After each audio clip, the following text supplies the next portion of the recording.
हिंद महासागर की गहराइयों से लेकर हिमालय की बर्फीली चोटियों तक इस वक्त हवा में जो खेल चल रहा है वो सिर्फ रफ्तार का नहीं बल्कि नजर और मारक क्षमता का है। दशकों से हमारे लड़ाकू जहाज दुनिया में बेहतरीन माने जाते रहे, लेकिन जंग में असली जीत वो दिलाता है जिसका हथियार दुश्मन की नजर में आए बिना उसे तबाह कर दे। चीन अपनी PL-15 जैसी लंबी दूरी की मिसाइलों पर इतराता रहा, जो 200 किलोमीटर दूर से हमारे जहाजों को निशाना बना सकती थी। पाकिस्तान भी चीन से मिली इसी ताकत के दम पर उछलता रहा।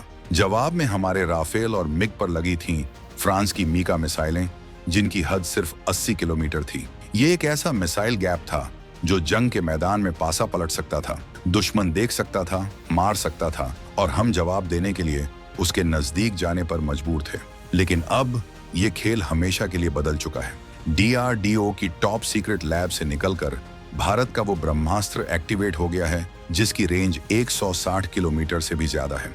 ये एक ऐसा अदृश्य शिकारी है जो हमारे राफेल और MiG-20 9K को फायर एंड फॉरगेट की वो ताकत देगा कि हमारा पायलट दुश्मन के रडार पर दिखने से पहले ही उसे आसमान से मिटा चुका होगा। ये एक ऐसा ब्रह्मास्त्र है जिसने चीन और पाकिस्तान के वॉर रूम्स में खलबली मचा दी है। आखिर क्या है ये सीक्रेट वेपन?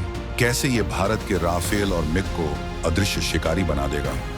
क्यों फ्रांस और रूस भी इस भारतीय टेक्नोलॉजी को देखकर हैरान हैं? कैसे ये एक मिसाइल भारत को हिंद महासागर से लेकर हिमालय तक का बेताज बादशाह बना देगी? इन सभी सवालों का जवाब हम आपको बताएंगे इस धमाकेदार वीडियो की पूरी कहानी में। तो बने रहिएगा वीडियो पर और इस संबंध में आपके जो भी विचार हों कमेंट में लिखकर जरूर बताइएगा। तो चलिए इस सस्पेंस से पर्दा उठाते हैं। इस तूफान का नाम है अस्त्र मार्क 2। ये भारत की अपनी DRDO द्वारा बनाई गई beyond visual range air to air missile यानी BVR-AAM है। और ये कोई मामूली मिसाइल नहीं है, ये आसमान की जंग का गेम चेंजर है। सबसे पहले ये समझिए कि ये बियॉन्ड विजुअल रेंज यानी BVR का खेल है क्या? ये फिल्मों वाला डॉग फाइट नहीं है जहां दो जहाज एक दूसरे के पीछे घूमते हैं। आज की जंग इलेक्ट्रॉनिक है। जीत उसकी होती है जो ज्यादा दूर से देख ले और ज्यादा दूर तक मार सके।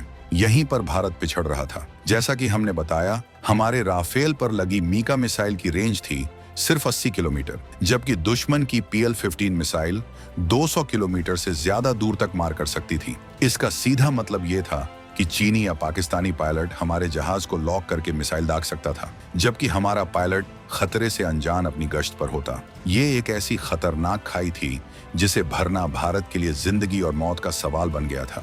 इसी खाई को पाटने के लिए DRDO ने दिन रात एक कर दिया। पहले आया अस्त्र मार्क 1 जिसकी रेंज 90 से 110 किलोमीटर थी। ये मीका से बेहतर था और इसे Su-30 MKI और तेजस पर लगाकर हमने एक बड़ी कामयाबी हासिल की। लेकिन असली धमाका तो अभी बाकी था। भारत को चाहिए था एक ऐसा हथियार जो न सिर्फ दुश्मन की बराबरी करे बल्कि उससे 2 कदम आगे निकल जाए। और यहीं जन्म हुआ अस्त्र मार्क 2 का। 160 किलोमीटर से ज्यादा की विध्वंसक रेंज। इसके अंदर लगा है एक अत्याधुनिक एक्टिव रडार सीकर यानी मिसाइल का अपना दिमाग, जो एक बार लॉक होने के बाद खुद अपने शिकार का पीछा करता है, चाहे दुश्मन कितना भी चकमा देने की कोशिश करे। इसकी रफ्तार और फुर्ती इतनी जबरदस्त है कि दुश्मन के बचने के सारे रास्ते बंद हो जाते हैं। ये सिर्फ चीन की PL-15 की बराबरी नहीं है, ये आत्मनिर्भर भारत का वो जवाब है जो दुनिया को बता रहा है कि हम अब किसी से कम नहीं। अब हमें अपनी सुरक्षा के लिए फ्रांस, रूस या अमेरिका के आगे हाथ फैलाने की जरूरत नहीं।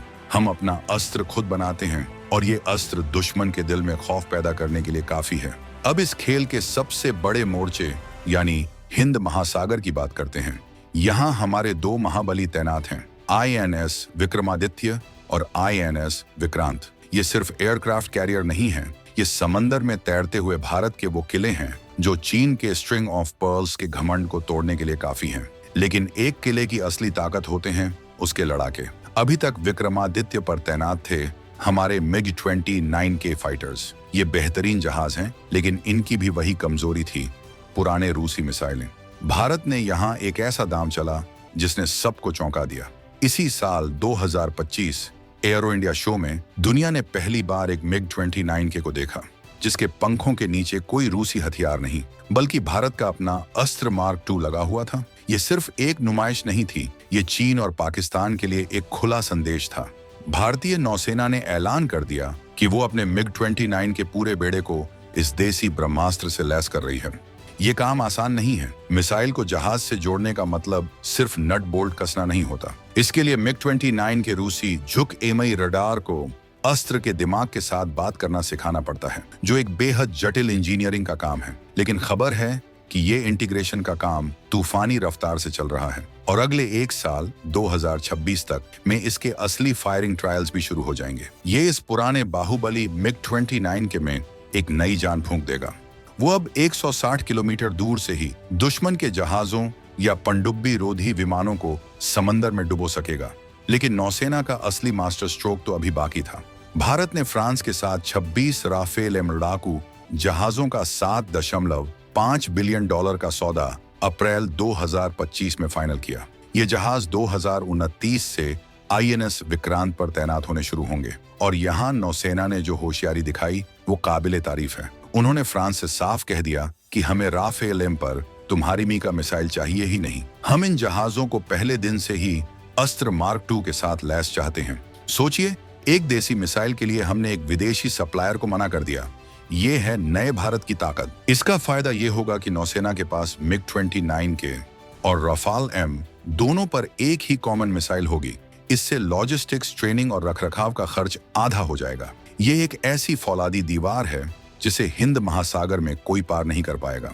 हिंद महासागर में नौसेना की इस तैयारी ने तो ड्रैगन के होश उड़ा ही दिए थे।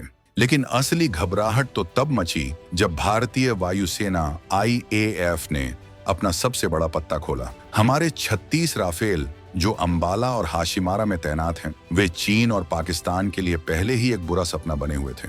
लेकिन जैसा कि हमने बताया, वे भी 80 किलोमीटर वाली मीका मिसाइल पर ही निर्भर थे। वायुसेना ने फैसला किया कि अब बहुत हो चुका। हम अरबों डॉलर फ्रांस को उसकी नई मीका NG मिसाइलों के लिए क्यों दें, जब हमारे अपने DRDO ने उससे बेहतर और सस्ता हथियार बनाकर तैयार कर दिया है। IAF ने मीका को बाहर का रास्ता दिखाने का 2 स्टेप प्लान एक्टिवेट कर दिया है। स्टेप 1, तुरंत प्रभाव से राफेल पर अस्त्र मार्क I 90 से 110 किलोमीटर रेंज को इंटीग्रेट करना।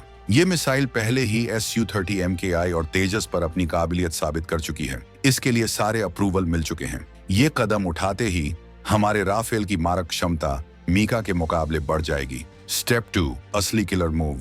जैसे ही अस्त्र मार्क II 160 से अधिक किलोमीटर रेंज अपने फाइनल डेवलपमेंटल ट्रायल पूरे करता है, उसे तुरंत 2026 से 2027 तक राफेल पर तैनात कर देना। ये वो कॉम्बो होगा जो एशिया में हवा की जंग के सारे समीकरण बदल देगा। राफेल का दुनिया का सबसे बेहतरीन AESA रडार और अस्त्र मार्क II की लंबी दूरी की मार, ये जोड़ी अजेय होगी। और सबसे बड़ी बात, इस इंटीग्रेशन के लिए भारत ने फ्रांस की कंपनी डसॉल्ट को बाकायदा काम पर लगा दिया है। ये वही कंपनी है जो राफेल बनाती है। भारत ने उन्हें कहा है कि आप अपने जहाज के सॉफ्टवेयर और सिस्टम में वो सारे बदलाव करें जो हमारी देसी मिसाइल को चलाने के लिए जरूरी हैं। ये भारत की बढ़ी हुई कूटनीतिक और सैन्य ताकत को दिखाता है। जहां हम विदेशी निर्माताओं को बता रहे हैं कि हमारे हथियार चलाने के लिए क्या बदलाव करने होंगे, ये मेक इन इंडिया की सबसे बड़ी जीत है। दोस्तों, ये कहानी सिर्फ एक मिसाइल की नहीं है, ये एक पूरे इकोसिस्टम, एक अस्त्र वर्ष के निर्माण की कहानी है। राफेल पर अस्त्र का इंटीग्रेशन सिर्फ शुरुआत है। ये वो दरवाजा है जो भारत के बनाए हर खतरनाक हथियार के लिए खुल गया है। खबर है कि अस्त्र के साथ साथ भारत अपने एक और घातक हथियार रुद्रम 1 को भी राफेल पर लगाने की तैयारी कर रहा है। रुद्रम 1 एक एंटी रेडिएशन मिसाइल है, यानी ये दुश्मन के रडार स्टेशनों को सूंघकर उन्हें तबाह कर देती है। जरा तसव्वुर कीजिए, भारत का राफेल पहले रुद्रम मिसाइल दाग कर दुश्मन की आंखें यानी रडार फोड़ देगा और फिर अस्त्र मार्क II से उनके अंधे हो चुके लड़ाकू जहाजों को एक एक करके चुन चुन कर मार गिराएगा। ये तबाही का वो मंजर होगा जिसकी कल्पना से ही दुश्मन कांप उठेगा। इसी के साथ NASMMR यानी नेवल एंटी शिप मिसाइल पर भी बात चल रही है, जिसका मतलब है कि हमारे राफेल समंदर के ऊपर उड़ते हुए दुश्मन के बड़े बड़े जंगी जहाजों को भी डुबो सकेंगे, और वो भी मेड इन इंडिया हथियारों से। ये है वो बड़ी तस्वीर जिसे भारत 2025 में दुनिया के सामने रख रहा है। इसके 3 सबसे बड़े फायदे हैं। पहला, कीमत। अस्त्र मिसाइलें फ्रांस की मीका NG या अमेरिका की AMR AAM मिसाइलों से कई गुना सस्ती हैं। हम देश का अरबों डॉलर का विदेशी मुद्रा भंडार बचा रहे हैं। दूसरा, आत्मनिर्भरता। अब हम जंग के समय हथियारों के लिए किसी के मोहताज नहीं। कोई हम पर दबाव नहीं बना सकता, कोई हमें ब्लैकमेल नहीं कर सकता। हमारी चाबी हमारे हाथ में है। तीसरा और सबसे अहम श्रेष्ठता, भारत अब सिर्फ बराबरी नहीं कर रहा, भारत अब दुनिया को बेहतरीन टेक्नोलॉजी बनाकर दे रहा है। अस्त्र एक ऐसा प्लेटफॉर्म है जो Su-30 तेजस, MiG-29 के और राफेल यानी हमारी वायुसेना और नौसेना के हर बड़े जहाज पर लग सकता है। ये एक ऐसी ताकत है जिसने भारत को आज एक स्ट्रेटेजिक डिफरेंस पावर बना दिया है। ये नए भारत की वो हुंकार है जो पूरी दुनिया को बता रही है कि आसमान अब हमारा है। आपको क्या लगता है, क्या अस्त्र मिसाइल का ये जाल चीन और पाकिस्तान की हवाई ताकत को पूरी तरह पंगु बना देगा? और क्या ये मेक इन इंडिया का सबसे बड़ा रक्षा धमाका है? अपनी राय कमेंट्स में जरूर बताइएगा।